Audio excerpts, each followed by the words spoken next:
conteúdo das palestras aqui está super rico e bem eclético. Eu acho que um pouco da qualidade, né, e o diferencial dessa comunidade, desse evento aqui, é a gente tentar permear vários assuntos que juntos apoiam toda a cultura DevOps que a gente entende. Então, obrigado por estarem aqui comigo. Convido vocês a ficarem aqui o dia todo. Tem DJ voltando na hora do almoço, também tem um encerramento com música. Então, acho que vai ser super dinâmico o dia aqui. E pelo conteúdo das palestras, acho que vai ser difícil a gente se desconectar aí, dar um alt tab. Eu sei que evento online é sempre o desafio de a gente estar no evento, prestando atenção na palestra, ou estar, né, nas outras abas do navegador.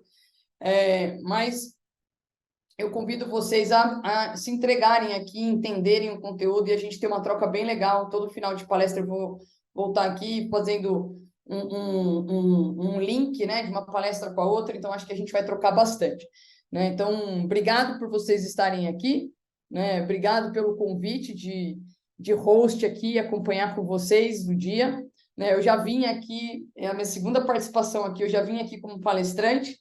Falei até para o Dani que estou devendo voltar aqui de novo, não falta convite, às vezes conflita a agenda, mas eu vou prometer aí que a gente vai achar uma outra agenda para voltar aqui como palestrante também, e tentar desafiar vocês um pouquinho aí, enquanto eu faço uma palestra e tal. Bom, antes de apresentar a nossa primeira palestrante, queria dar um overview para vocês, né? Deixar vocês muito sedentos aqui do conhecimento que vai ser passado aqui durante o dia.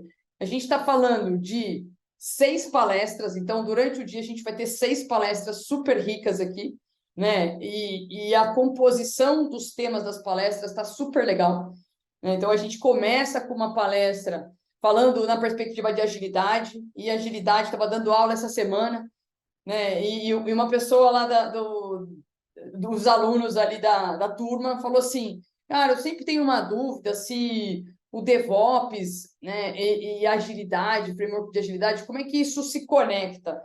E eu falei, né, que na minha perspectiva, né, e obviamente tem algumas literaturas que têm essa perspectiva também, mas existem outras, né? Acho que esse é um pouco do mundo dinâmico dessa cultura DevOps, que você não tem uma empresa por trás, e você não é de uma empresa, é da comunidade, é da gente, então tem várias leituras, várias literaturas, e você pode também fazer um pouco do mix de tudo que você vê e adaptar para a sua visão.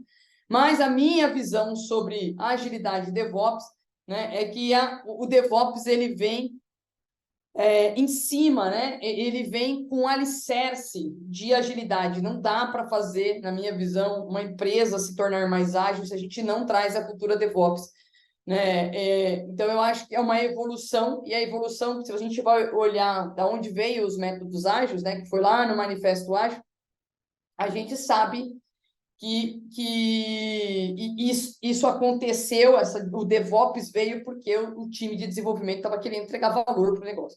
Então, a gente vai abrir com agilidade, depois a gente vai falar de segurança, que tem tudo a ver, né? A gente fala muito de DevSecOps, depois a gente vai falar sobre o engajamento, a produtividade, como isso se mistura com a inovação. Depois a gente vai falar de cloud, não tem como fazer uma estratégia de cloud sem DevOps e vice-versa, né? Hoje em dia está muito conectado esses dois temas, então a gente vai vir falar um pouco de multi-cloud no Azure e tal. Depois de automação, não dá, né, gente, para falar de DevOps sem automação, né? DevOps é de cabo a rabo ferramenta, não pode ser só ferramenta, mas é de cabo a rabo ferramenta. Então a gente vem falar de automação e a gente encerra, né, o evento com outra pegada de segurança, falando de DevSecOps. Então tá riquíssimo o evento. Vou parar de falar aqui e já vou apresentar a nossa primeira palestrante, Camila, né? A Camila hoje é Data Leader da Pipefy, se eu falei o nome da empresa correta, e ela vai começar a primeira palestra aqui, falando da perspectiva ágil no ciclo de vida dos dados. Cami, tá por aí já? Bom dia, Gabi, tudo bom? Bom Primeira dia, coisa, falei o nome certo? tá certo? Pipefy? Pipefy. Perfeito. Olha, o palco é seu, boa palestra, a gente volta no finalzinho aqui, depois dos 50 minutos, para fazer o Kahoot. Estou. Muito obrigada. Vou compartilhar minha tela com vocês. Muito bom dia.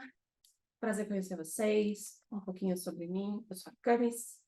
Eu sou nerd de carteirinha, tenho 29 anos. Eu amo, por definição, Star Wars, Senhor dos Anéis, Harry Potter e todo esse universo meio mágico e maluco. Sou casada, tenho 3 gatos, eu sou a louca dos gatos da família. E, falando um pouco mais profissionalmente, eu sou formada em matemática pela Universidade de Mackenzie e eu estou na área de dados desde 2013, tem seus 10 aninhos aí. Também trouxe meu link do LinkedIn, fiquem à vontade para vocês me adicionarem. Podem mandar DM, eu sou completamente aberta. E não se esqueçam de mandar as dúvidas no Q&A aqui do Zoom, que eu vou respondendo ao longo da apresentação. E aí, para o nosso assunto, né? Então, a gente vai falar da perspectiva ágil no universo de dados, né? No ciclo de vida dos dados. Mas antes, eu queria passar com vocês o que é o ciclo de vida dos dados, né? O que acontece, como ele surge, o que nasce, como nasce, o que come. E, basicamente, o universo de dados, ele é formado por 3 grandes pilares e não existe o universo de dados sem esses grandes 3 pilares, que é o pilar de processos, ferramentas e pessoas, né? Processos, eu acho que aqui todo mundo já deve saber, mas processos bem definidos são o que garante uma boa padronização, são o que garante a consistência e a reprodutibilidade dos resultados das coisas que a gente faz nos nossos dia a dia. No universo de dados não é diferente. Processos bem definidos garantem a qualidade de dados desde o seu início, desde o seu nascimento, garantem o seu bom armazenamento, a sua boa transformação, o seu bom uso e a sua boa distribuição ao longo dos times de negócio. Também não existe dados sem ferramentas, e aí quando a gente fala das coisas mais simples, né? Vou salvar o meu dado na nuvem, isso é uma ferramenta. Não é tangível para nós, mas a cloud é uma ferramenta gigantesca que a gente usa muito no nosso dia a dia. Ferramentas de ETL, ferramentas de orquestração de dados, automação de pipeline, de streams, etc. Tudo isso faz parte do nosso universo de dados também.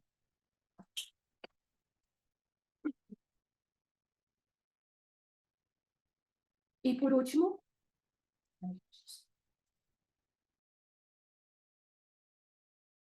estou me recuperando de uma gripe que está dando uma pesadinha aqui na minha garganta, mas bora lá.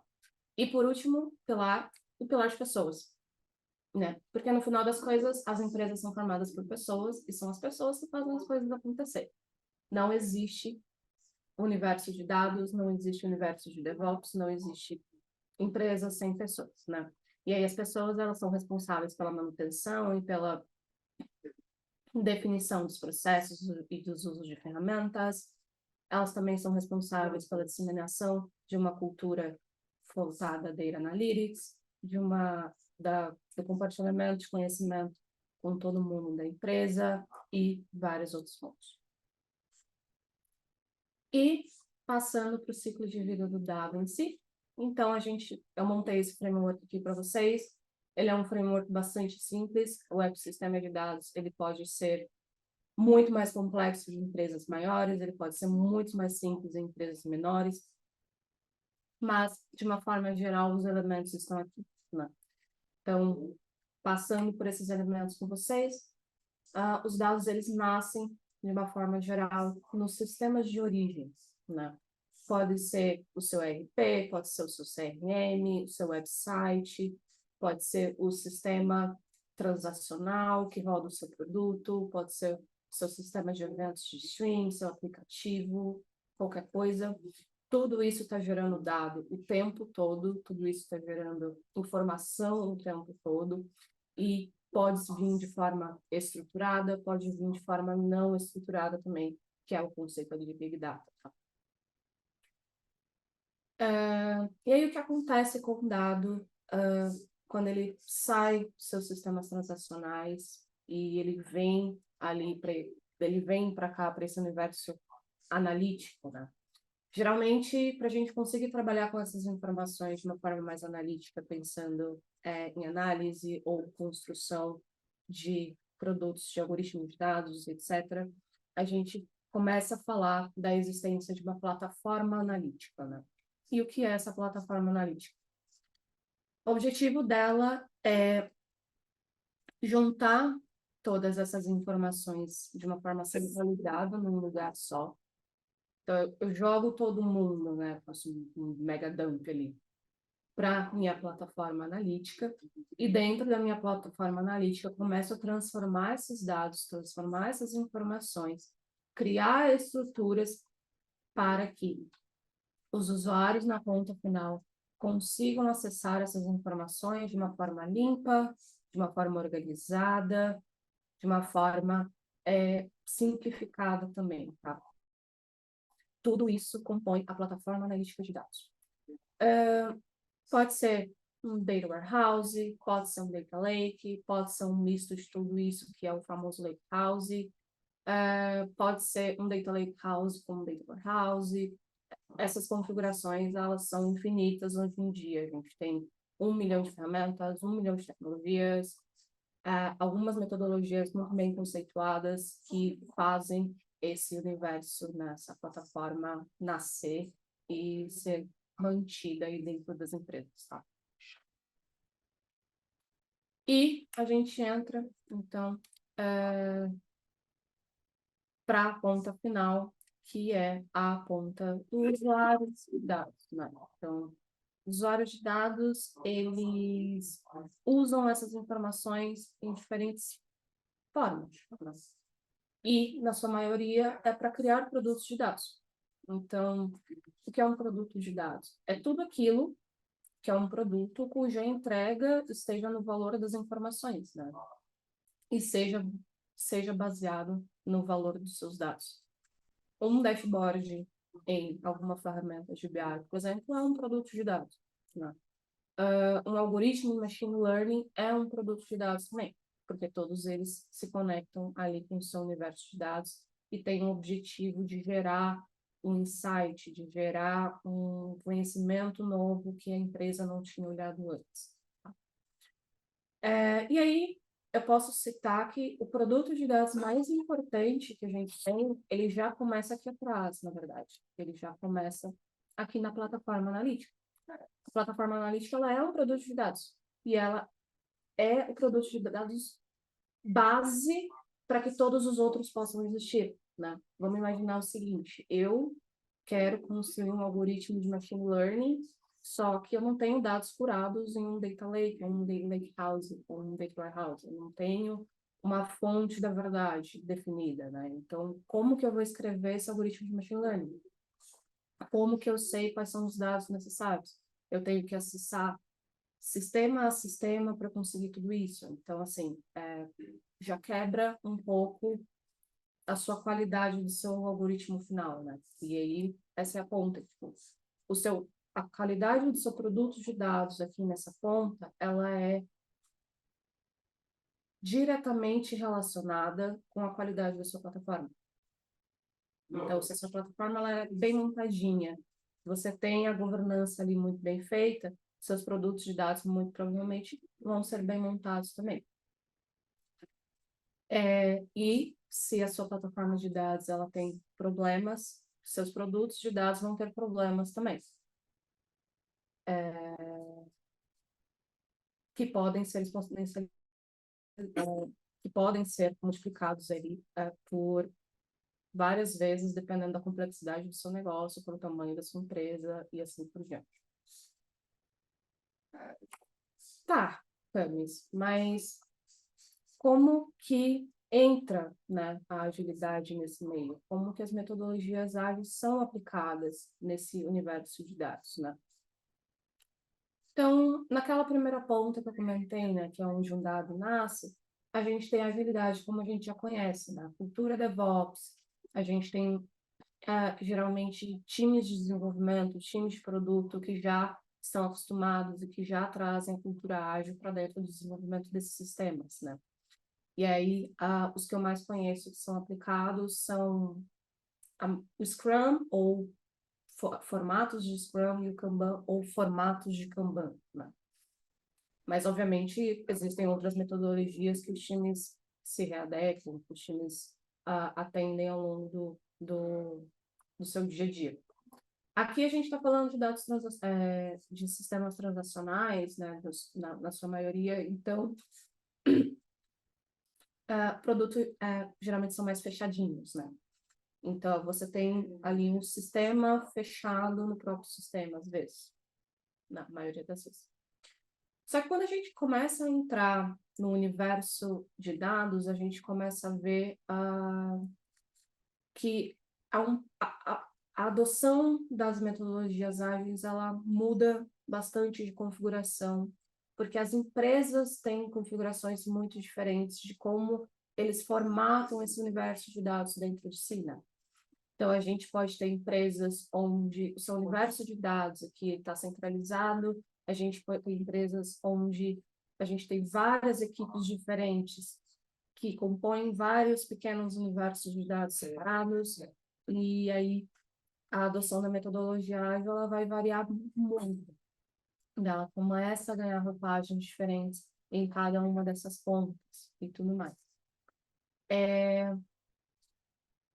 As vantagens da gente ter, então, a aplicação das metodologias ágeis, né, no seu universo de dados são as mesmas vantagens da gente ter, que a gente já conhece no produto, né? Colaboração, comunicação, entrega contínua de valor, entrega rápida, só que com alguns desafios diferentes, né? Então, equipes de dados, elas, na sua forma geral, exigem multidisciplinaridade, né? Meio que independente da configuração das equipes de dados, do ecossistema de dados dentro de uma empresa. Você sempre vai ter pessoas que vão fazer análise de dados, mas precisam saber um pouquinho de transformação de dado para criar um pull request ali de uma tabela nova na sua plataforma. Pessoas que vão fazer um algoritmo de machine learning, mas que precisam entender como criar uma tabela para poder gravar os dados de medição do seu algoritmo. Então, o universo de dados, ele sempre varia muito, desde os conhecimentos muito técnicos até os conhecimentos analíticos, conhecimentos de negócio. E essa esteira, ela é bastante abrangente, tá? E as pessoas que entram no universo de dados, geralmente, são obrigadas a ser abrangentes também. Muito difícil você ter empresas que são tão consolidadas, onde o analista de dados vai só fazer análise e quase nunca vai fazer uma mudança numa aplicação de plataforma de dados, né? E quase nunca vai precisar fazer uma alteração ali dentro. Ou então, um cientista de dados vai ter os dados já pré-prontos ali para trabalhar, e aí a sua etapa de preparação vai ser mais simples. Muito dificilmente isso vai acontecer. O que mais acontece é que a gente tem a existência de uma plataforma de dados, mas ela não necessariamente está formatada com todas as informações necessárias, né? Então, a gente vê que, tipo, a plataforma de dados existe, mas eu não consigo medir os meus dados de vendas ali dentro porque não estão configurados, né? Então, eu preciso ir lá e entrar e trazer as configurações antes de fazer uma análise, antes de trazer algum tipo de insight para o meu time de negócios. Outro desafio bastante constante ali é o desafio de mudança constante. É muito comum a gente estar conversando com o nosso stakeholder de negócio, a gente vê que, putz, tem esse problema aqui, vamos analisar, vamos olhar a fundo, vamos fazer um olhar mais profundo nisso, e aí a gente, de repente, essa pessoa muda, né? Então, putz, eu sei que a gente está olhando aqui, analisando, mas vamos olhar e analisar isso aqui, cruzando com essa outra ponta aqui, que é completamente nova, completamente diferente, para eu entender correlação, né? Ou então, putz, eu mudei a minha regra de negócio, a gente, o produto X, ele não vai mais existir, então a gente precisa pensar aí como que a gente muda, como que a gente olha para esse outro produto novo, e aí tem uma mudança grande. ou então o foco muda, né? Então, na Pipefy, por exemplo, que é uma empresa SaaS, putz, em um momento eu estou olhando muito para aquisição de lead, falo, putz, aquisição de leads é um problema, e de repente a gente analisa, percebe que não, a aquisição de leads não é um problema, o problema está aqui no landing, da venda, né? Tipo, a gente consegue trazer a demanda, mas a demanda ela não sai na outra ponta como venda. Então, putz, vamos olhar, vamos avaliar, e o foco de prioridade muda. Então, essas mudanças, elas acontecem o tempo todo, e é normal de uma empresa mudar o tempo todo, e o time de dados é grandemente afetado por isso, tá? E por último, é que existe um conhecimento não falado que as equipes de dados elas precisam gerar produtos que gerem ações e insights do lado de negócios, né? Então, se eu vou fazer uma análise, eu espero gerar um output para que eu mude alguma coisa para ter efeito em alguma métrica, né? Então, se eu faço uma análise de performance de vendas, espera-se que, ao final, eu saiba onde eu preciso mudar no meu time de vendas para ter mais vendas mais efetivas, por exemplo, né? Se eu faço um algoritmo de machine learning, né, ou um algoritmo mais simples de forecast, então espera-se que eu use esses resultados, compare com alguma coisa, né? Espera-se que eu saiba qual vai ser o forecast do tempo corretamente e que isso gere alguma ação por parte da empresa, né? Ou então que o algoritmo tenha alguma ação rápida ali de acordo com o seu objetivo e com o seu critério de sucesso. Então, não tem um padrão. Cada projeto que vai definir como as metodologias vão ser aplicadas. Danilo, pode ser por projeto. A gente pode ter projetos de dados cuja metodologia que vai ser aplicada vai ser uma metodologia mais com cara de product discovery, e vai ter projeto que vai ser mais simplificado, pode ser um Kanban, né? O que define qual metodologia vai ser aplicada, na sua forma mais crua, é a configuração da empresa, né? Então, se eu tenho uma área de dados extremamente multidisciplinar, onde todo mundo faz tudo, a minha necessidade de uma metodologia ágil vai ser diferente de uma empresa onde eu tenho os analistas fazendo só produtos de dados, só análise, só insights e só com negócios, enquanto eu tenho um time de engenharia que vai só olhar para minha plataforma, e aí cada time vai trabalhar de uma forma diferente, cada time vai adotar uma metodologia diferente, que é o que faz sentido com o seu dia a dia, né? Não tem um padrão, justamente porque equipes de dados e universos de dados em cada empresa não tem um padrão. E aí é isso que difere por exemplo, de equipes de desenvolvimento, né? Obviamente, existem as particularidades em cada uma das empresas, mas existe um core de desenvolvimento ali muito claro e que é muito comum, muito fácil ser comum entre as empresas do mercado. Eu acho que deu para responder. Boa. E aí, eu quero trazer um exemplo de metodologia ágil que foi criada sendo pensada ali para o universo de produtos de dados, que é a CRISP-DM. A CRISP-DM, eu esqueci o acrônimo dele, mas ela foi pensada ali para aplicação em ciências de dados e machine learning, né? As etapas, elas são as seguintes. Então, a gente tem a fase de entendimento de negócio. Então, eu sento ali com as minhas pessoas de negócio.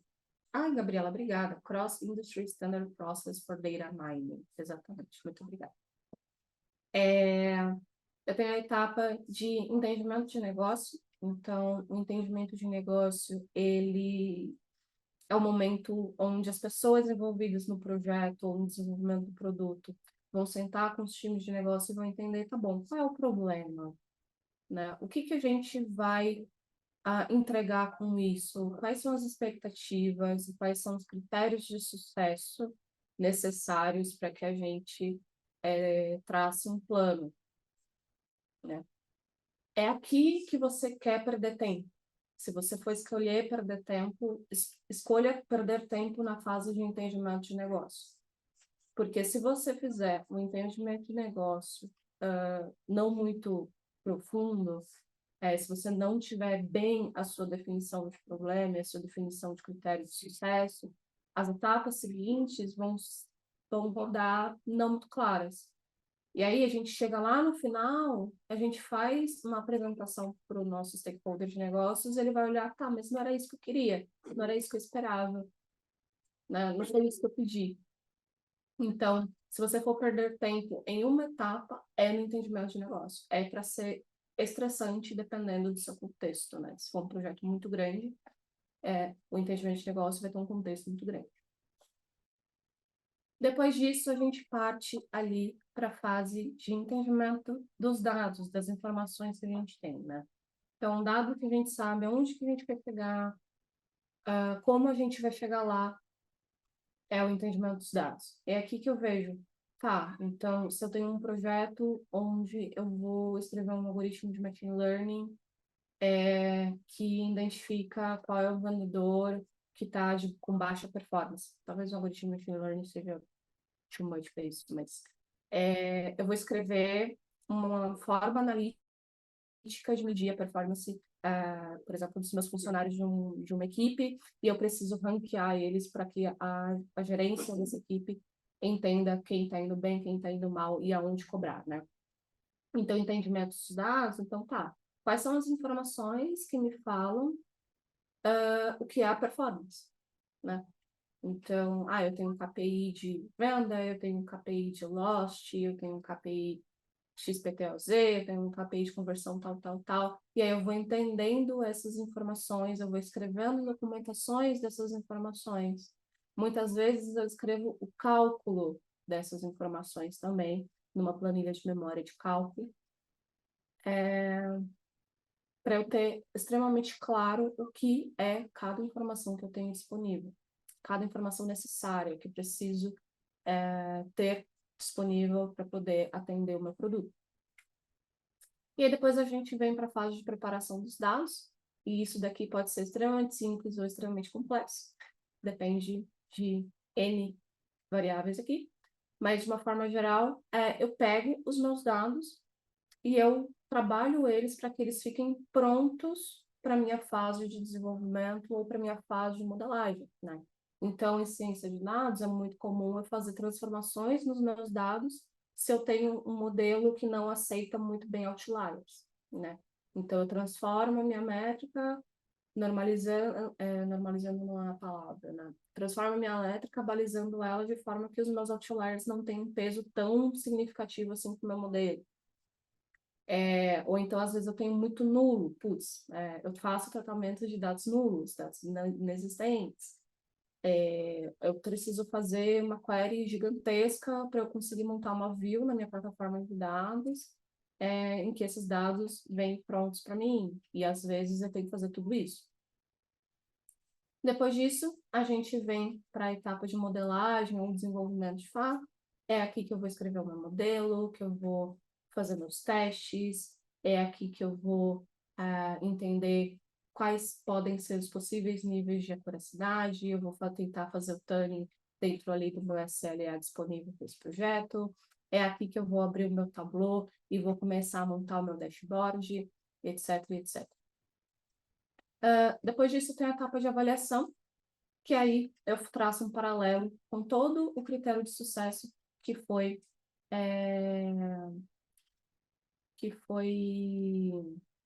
desenhado lá atrás, né? Então, putz, o meu modelo, né, o meu produto de dados, ele atende às minhas expectativas? Ele está atingindo o critério de sucesso? Ele está resolvendo o problema que era proposto ser resolvido? Se sim, aí a gente vai para o deploy, que é deploy em produção, ou a entrega do produto para o meu stakeholder final, tá? E assim, vocês podem ter percebido que, apesar do CRISP-DM ter sido escrito pensando em pensamento ciência de dados, a gente, pelo menos na PyPy, adapta para o universo de qualquer produto de dados. Pode passar por essa fase do CRISP-DM. E é isso que, para mim, é o mais legal das metodologias ágeis, né? A gente pode brincar com elas para elas serem adaptáveis o suficiente para dentro das realidades. E no CRISP-DM a gente também tem que as etapas, elas não são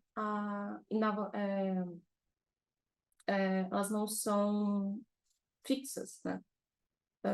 Elas são intercambiáveis, ou seja, eu posso voltar para as etapas anteriores praticamente a qualquer modelo, a qualquer momento, né? Então, eu estou fazendo a minha modelagem, eu estou desenvolvendo meu algoritmo, e aí eu percebo que, putz, tem um dado que era necessário que eu acabei esquecendo de trazer. Eu volto para o data prep, né? Para a minha preparação dos dados.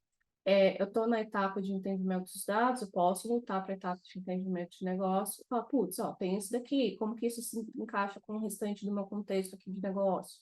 Na minha avaliação, é normal eu voltar para o meu business understanding, né? Porque eu posso chegar que, putz, essa expectativa aqui, ela não casa com a realidade que a gente tem dos dados, né? A gente tem muito menos dados do que a gente gostaria de ter, então vamos diminuir o escopo do produto.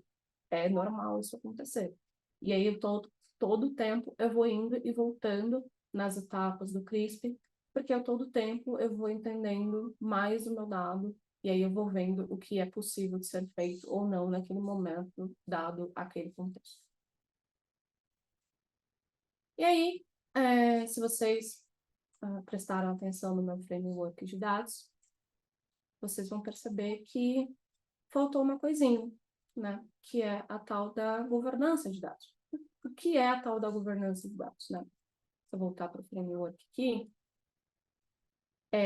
toda a esteira de dados, ela só é possível em qualquer empresa se você ter uma boa governança de dados. É a governança de dados que vai ditar a forma como a empresa vai trabalhar com os seus dados. E a governança de dados também é pautado naqueles 3 pilares que a gente comentou mais cedo, de pessoas, processos e ferramentas. Alguém levantou a mão? Tem alguma dúvida? Vocês podem mandar no Q&A aqui do Zoom também, tá? Eu leio. Então, tudo bem.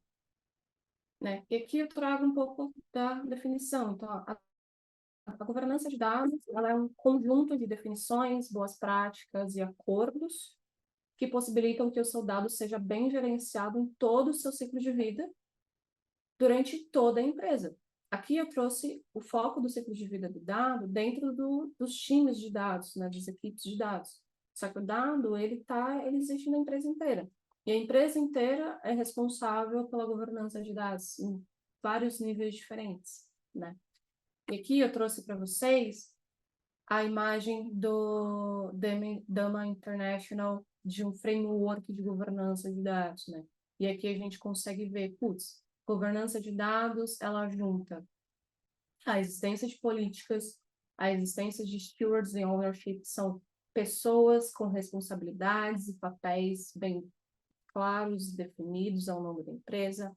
A governança de dados, ela também abrange uma mudança de cultura dentro da empresa. Então, se você tem uma governança de dados já estabelecida, você tem uma cultura de dados já estabelecida.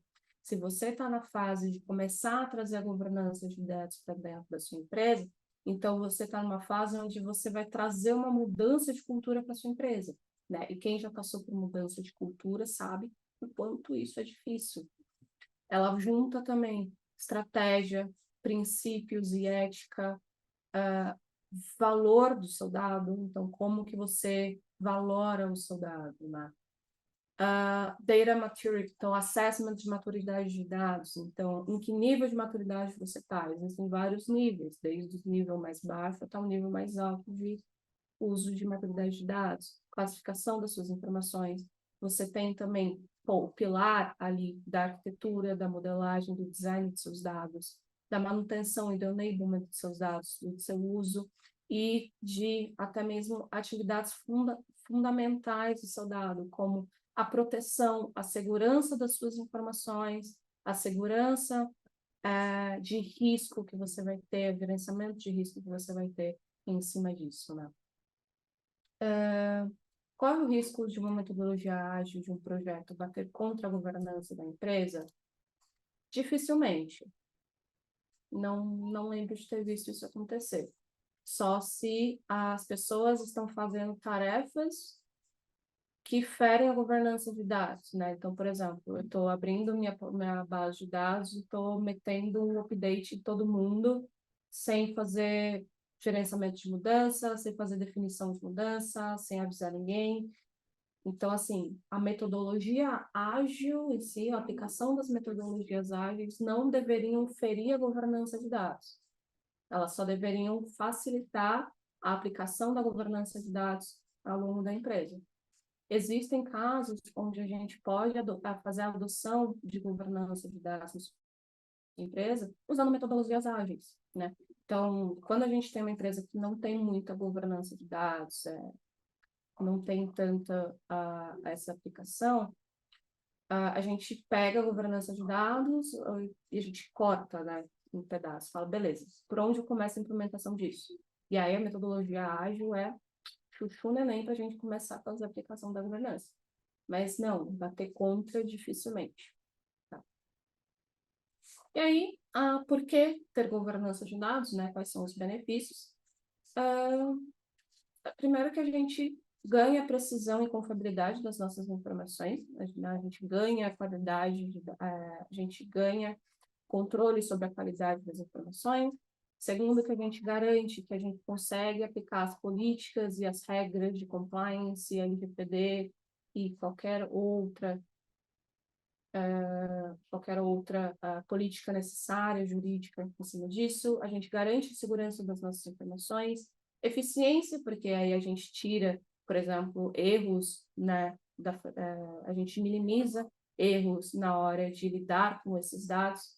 E redução de custo, porque se a gente ganha eficiência, a gente reduz custo ali de recurso e tudo mais, tá?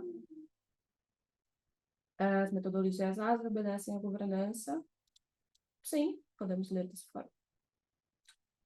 Se uma empresa trabalha fortemente com dados e não existe uma área de governança, é errado? Não necessariamente, porque a gente pode ter a realidade onde as empresas elas aplicam as regras de governança de dados, mas não necessariamente existe uma pessoa com um chapeuzinho sou o dono da governança, né? Não necessariamente isso acontece. O que acontece é que as regras de governança de dados elas estão existentes entre as áreas. Pode não existir uma área de governança cruzando tudo isso, centralizando tudo isso, mas não necessariamente é errado. Não existe a forma correta de aplicar a governança de dados na sua empresa. Né? Se as áreas aplicam cultura de mudança, se as áreas aplicam o gerenciamento do seu dado de uma forma clara, bem definida, se as áreas têm as pessoas bem definidas e seus papéis e suas responsabilidades, então geralmente a sua empresa tem uma governança de dados. Ela pode estar num nível de maturidade diferente. Existem níveis de maturidade de governança de dados também, da mesma forma que existem níveis ali de cultura de dados, né? Mas é errado? Não. Não necessariamente. Agora, se a sua empresa não tem nada de governança de dados, então não existe uma política que fala que se o cliente falar que tem que deletar, se o cliente pedir para deletar os dados, a empresa não tem nenhum processo que delete esses dados. Então, se você não tem uma cultura de mudança, então você abre o seu sistema, muda tudo lá dentro, sem ninguém saber, e aí, inferno na Terra, né? Todo mundo corre atrás do próprio ralo para tentar descobrir o que aconteceu. Se não tem uma estratégia em como você vai lidar com seus dados, se não tem uma forma de como você mensurar o valor dos seus dados, etc. Ou seja, você não tem quase nada da sua governança de dados, aí provavelmente você tem muitos problemas com os dados da sua empresa, muitos problemas de qualidade, muitos problemas de confiabilidade e precisão das suas informações, né? E aí isso não necessariamente é errado, só é que, tipo, problemático. E aí a gente entra no... precisamos, se você entende que a sua empresa tem isso, se você quer comprar essa responsabilidade, você pode começar a trazer a conversa de uma implantação de uma governança de dados dentro da sua empresa e começar a ganhar aliados nessa sua missão dentro da empresa de governança, se é isso que você acha que deveria ser feito, né? Espero ter respondido. E aqui eu trouxe um framework de aplicação de governança de dados que foi descrito pelo Data Governance Institute, tá? Então, eu não tenho governança de dados, né? Ou se a governança de dados da minha empresa ela é mínima. Por onde eu começo? Né? Como eu começo?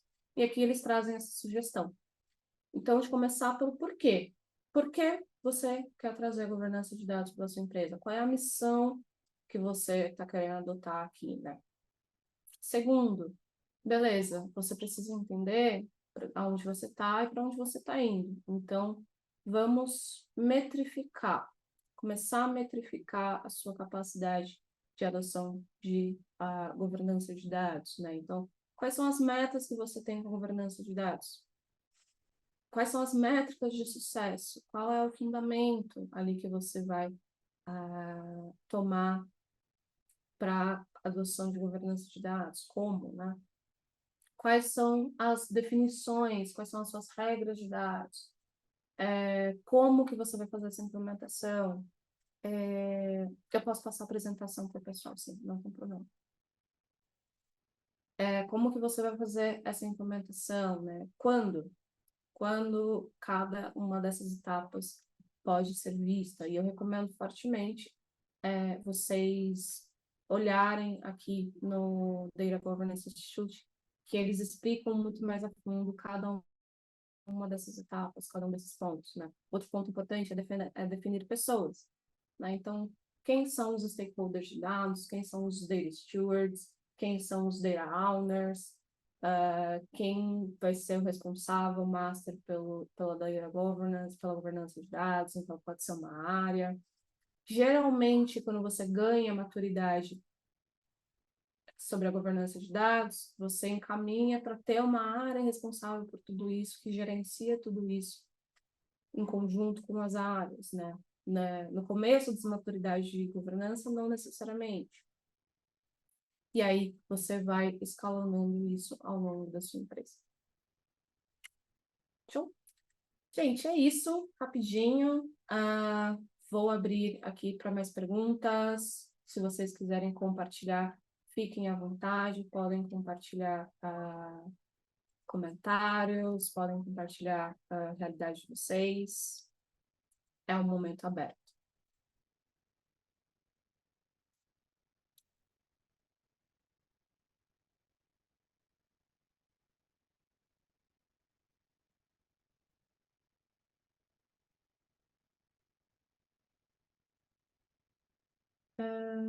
Se não tem dúvidas, então eu acho que a gente pode ir para o Kahoot. Alguém levantou a mão? Cami, Oi. se você abrir o Q&A, acho que tem três perguntinhas ali que acho que seria legal. Vê se você tem acesso, senão eu faço aqui para você. Eu consigo ver as perguntas que eu respondi ao longo da apresentação, né? 3 do Boa. Danilo e uma do José Jânio. Isso, não, boa, boa, beleza. Boa.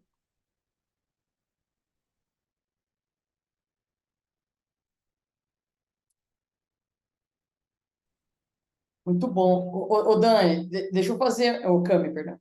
Ô, Cami, deixa eu fazer. Eu ia chamar o Dani e aí emendei numa pergunta aqui. Deixa eu fazer uma pergunta para você, né? Eu vejo que governança de dados talvez seja um desafio muito grande nas empresas, porque não depende só da área de dados, né? Pelo contrário, os dados estão em todos os lugares, e se a gente não mapear isso de uma forma qualitativa, o time de dados sofre muito de entregar o valor, que é toda essa esteira que você falou. Se você pudesse dar uma dica do que você vem vivendo aí, né? Eu sofro esse desafio aqui na empresa onde eu trabalho. Uhum. Que é um caminho de sucesso, assim, talvez para engajar essa temática de governança de dados que toda vez que a galera ouve a palavra governança já vai para um lugar de burocracia, né, de muito processo, mas tem uma qualidade absurda quando você faz, e não é só qualidade de inovação no negócio, mas você também, hoje, por leis como o LGPD, se você precisa saber onde estão seus dados, que dados tem lá, se são dados sensíveis, como você fazer take-out desses dados. Uhum. Como é que é? O que você poderia dar de conselho assim, para a gente evoluir essa maturidade, a importância da governança de dados dentro da empresa? Começar pelo simples. Eu acho que é o caminho mais fácil de se seguir, tá? Começa pelo simples. Mapeia. Quais são os problemas que você tem com a qualidade de dados na sua empresa? Então, você vai começar a perceber que existem muitos casos de pessoas entrando numa reunião, aí uma pessoa apresenta o resultado e outra começa a questionar os resultados, né? Então, putz, mas de onde você tirou isso? O meu equipe tirou em números diferentes. Isso é um problema extremamente claro e óbvio de governança e falta de qualidade de dados. Então, mapeia. Sua empresa tem processo de governança de dados, e aí é muito um trabalho de investigação, de falar com as pessoas, de olhar para as bases que vocês têm, às vezes da plataforma analítica, e ver se existe um padrão de construção ali dentro. Se não existe uma plataforma analítica, já é um grande indicativo também. Então, mapear os problemas e traçar um plano de, talvez, como medir eles. Depois, tentar ganhar algum champion para comprar essa ideia contigo e vender, né? E aí você vai ter que exercitar o seu poder de negociação, né? Eu recomendo um champion de alguém, de algum time de operação, de algum time de tecnologia que geralmente entendem mais rápido, entendem de uma forma mais fácil, mas você vai precisar de alguém que já tem um nível ali de liderança maior, uma gerência, um gerente sênior, etc. E explica, sempre fala, ó, a gente tem essas dificuldades, a gente tem esses problemas, a gente tem todas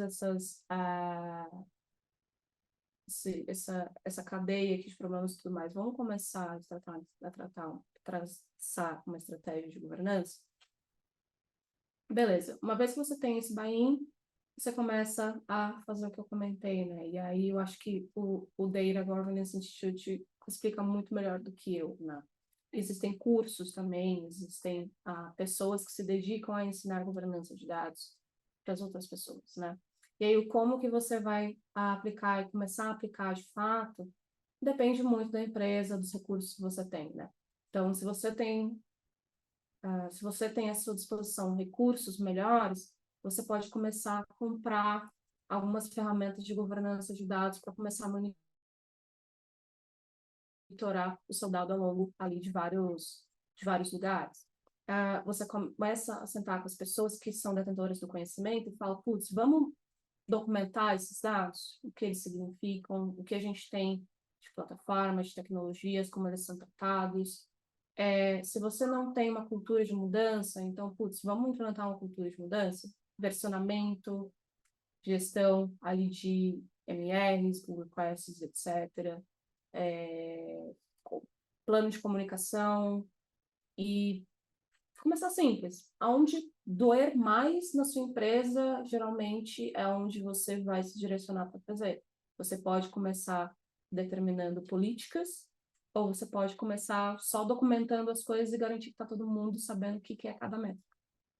A Pipefy, a gente criou um portal centralizando as documentações do time de dados, disponibilizou para todo mundo, e aí a gente percebeu como que a percepção das métricas era muito diferente entre as determinadas áreas, e aí a gente sentou e falou, vamos balizar? Vendas é isso daqui.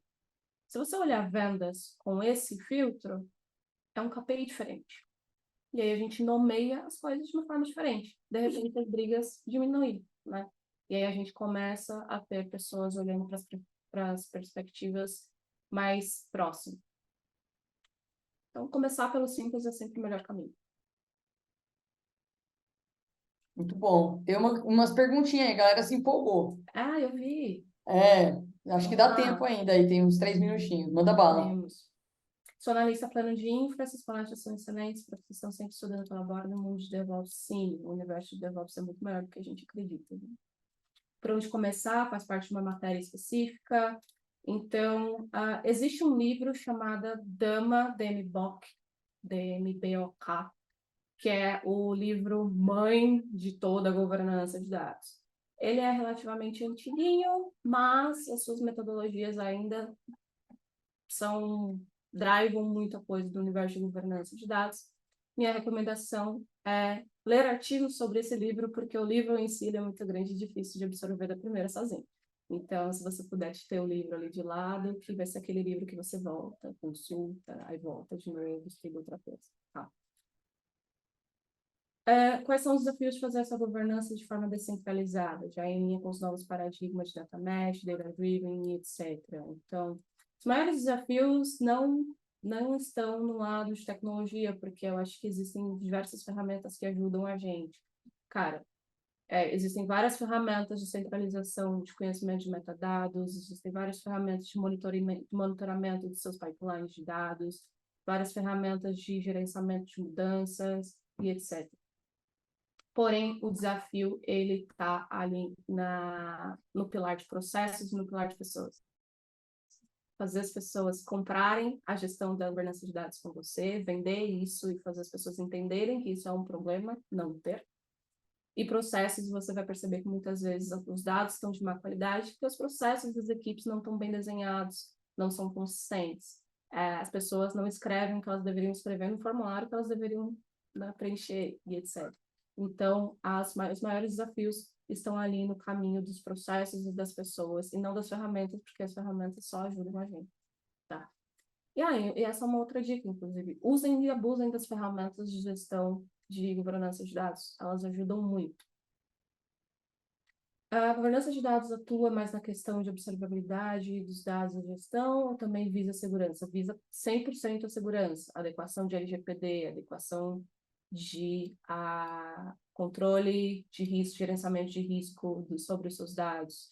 Né? Então, a governança de dados ela pode e deve abranger questões de cobertura de gap de segurança para vazamento de suas informações e várias outras coisas, tá? A governança ela é um chapéu bem grande. E ali naquele círculozinho do Dama International tem lá a política de segurança. Eu coloquei a apresentação aqui na Resources Documents, um PDFzinho, podem baixar, fiquem à vontade, é aberto. E o livro é Dama BOK.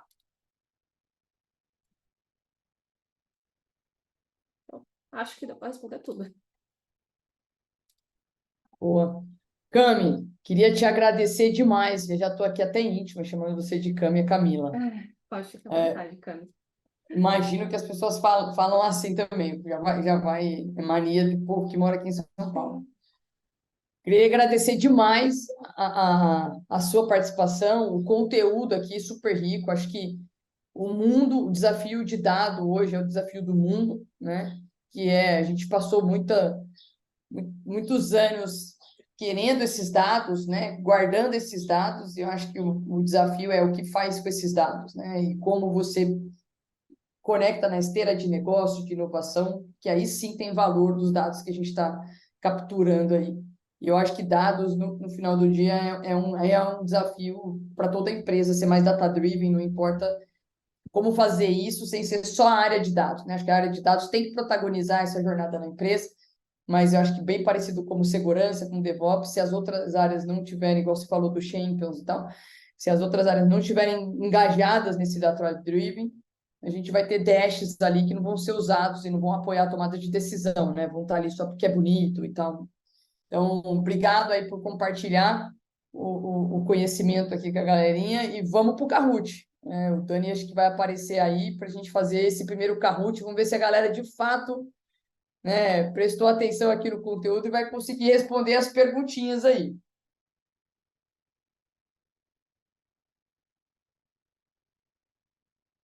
Galerinha, não esqueçam de votar, né, dar o likezinho ali, se você gostou da palestra, apareceu a enquetezinha aí para vocês.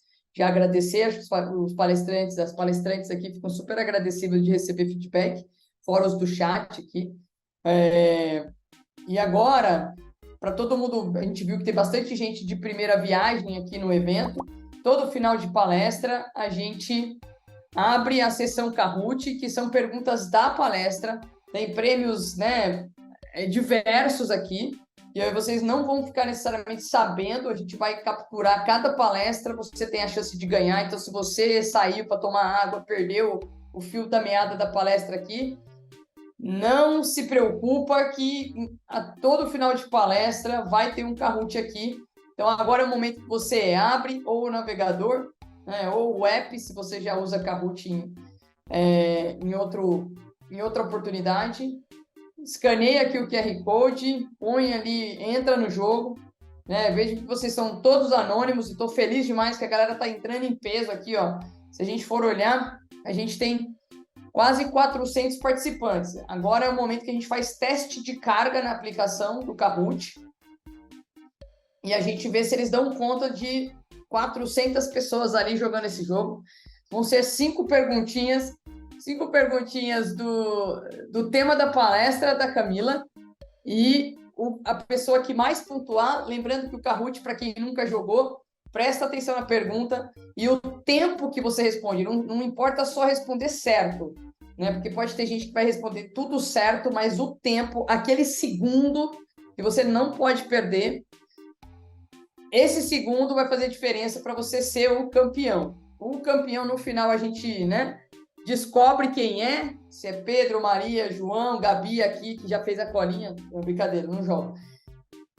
E aí o campeão, a gente pega, ou a campeã, a gente pega a nota, e aí a gente passa as suas informações, a Nili vai passar aí onde você tem que preencher as suas informações, e aí os patrocinadores, né, um dos patrocinadores, cada um pega um campeão aqui ou campeã, e aí você ganha brinde, pode ser curso, pode ser brinde materializado, mochila e tal, e aí você recebe essa informação depois do evento, tá? Então você vai ficar com aquela sensação de ganhei e aquela curiosidade do que prêmio vai vir para mim, beleza?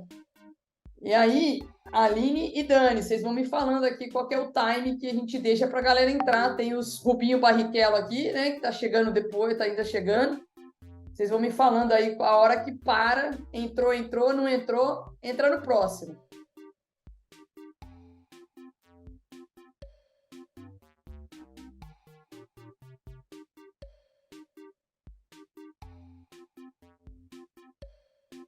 Quando quiser, eu que mando? Então vou, hein? Porque a gente falta 5 minutinhos. Se a gente tiver 1 minuto, quase isso, para cada pergunta, acho que é melhor a gente ir mesmo. Então, gente, 108 entraram. Se você não entrou, porque, ai meu Deus, baixar o app, ai, não vi o link. Fique tranquilo, essa é a primeira palestra, temos 6. Né? Então, temos mais 5 oportunidades para você entrar e virar o campeão do Kahoot no tema da palestra que você, né, absorver melhor.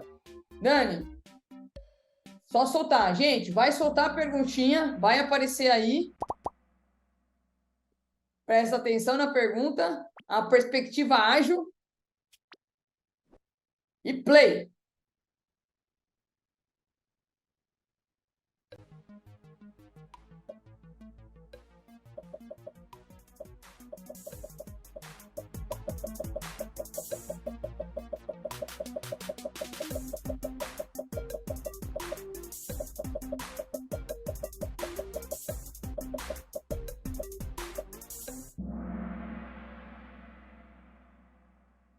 Olha lá! Cara, tava fácil, mas eu sei que o reflexo às vezes fala, ai, apertei, queria apertar um, apertei o outro. Unânime aqui, grande parte aceitou. É possível aplicar metodologias ao longo do ciclo. Vamos ver quem foi o dedo mais rápido. Olha lá, Speed. E o nome veio a calhar, né? Speed Buffalo. Então, você que está aí no seu app ou no browser que você está acessando, Speed Buffalo, você está em primeiro lugar. Segunda pergunta. Preparem os dedinhos. Preparem os dedinhos. Essa vai ser mais difícil, hein?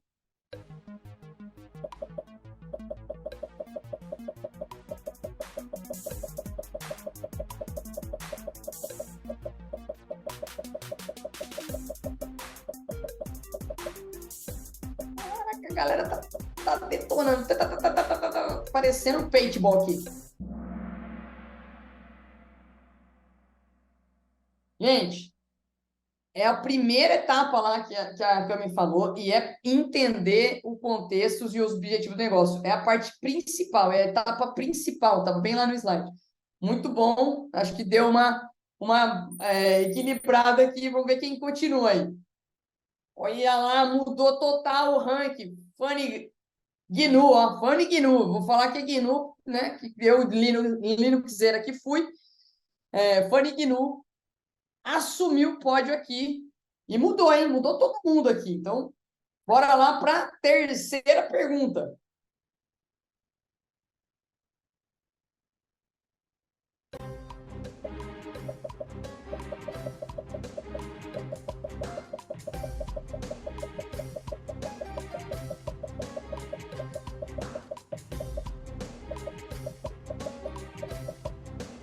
Essa dá para errar, hein?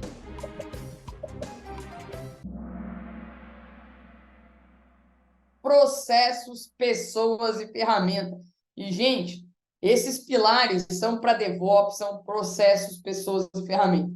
Muito bom, ó, 50 pessoas, metade da galerinha que acertou. Vamos ver se o Fanny sai. Caraca, mano, a gente não consegue manter o rank aqui, ó. Wonder Dolphin, sei lá. Assumiu a posição aí. Subiu a 49 posições. A galera tá frenética no dedo aqui. Bora lá. Às vezes a rapidez do dedo faz a gente errar a resposta, né? Tem que equilibrar aí. Penúltima pergunta.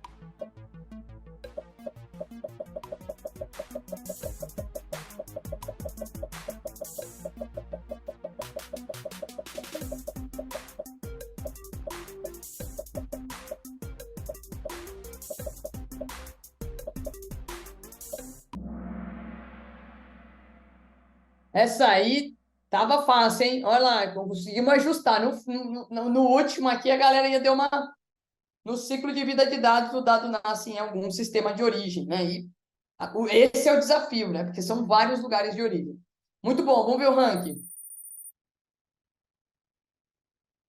Olha lá, primeira vez que se sustenta aqui. Muito bom, vamos ver. Uma perguntinha, vamos ver se fica esse ranking. Última pergunta, hein, galera? Agora é concentração. Última chance de você ser o mais rápido e pontuar mais.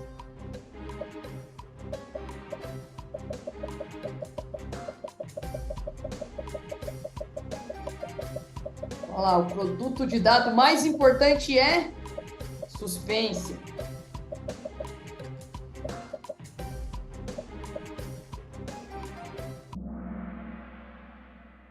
Caraca, eu vi a palavra governança ali, eu não li nem as outras alternativas, gente. Era muito claro, muito bom, 90% aqui das pessoas, muito claro que ia mandar governança ali, né? Uma arquitetura de dados aliada a uma boa governança. Sem governança, a gente não chega em lugar nenhum. E aí, quem foi Brave Hamster? Terceiro lugar, parabéns, porque a gente está competindo aqui pesado, 100 pessoas entraram aqui com a gente. E o primeiro lugar vai para... Caraca, não acredito que ele conseguiu, ou ela, né? Ele fica aqui com esses nomes genéricos. Conseguiu manter três... É difícil, hein? Manter as três últimas perguntas, se manter no ranking. Muito parabéns. Anuncia aí no chat pra gente quem é você. Diga para nós, para a gente saber, curiosidade. É um ET? É um chat GPT aqui? É uma pessoa? Quem foi? É o Igor de Oliveira. Parabéns, Igor. Caraca, cara, parabéns mesmo. Você conseguiu se manter no ranking nas últimas 3. Recuperou ali, ó. Falou, entendi essa questão do dedo, da velocidade. Muito bom. Então temos o nosso primeiro ganhador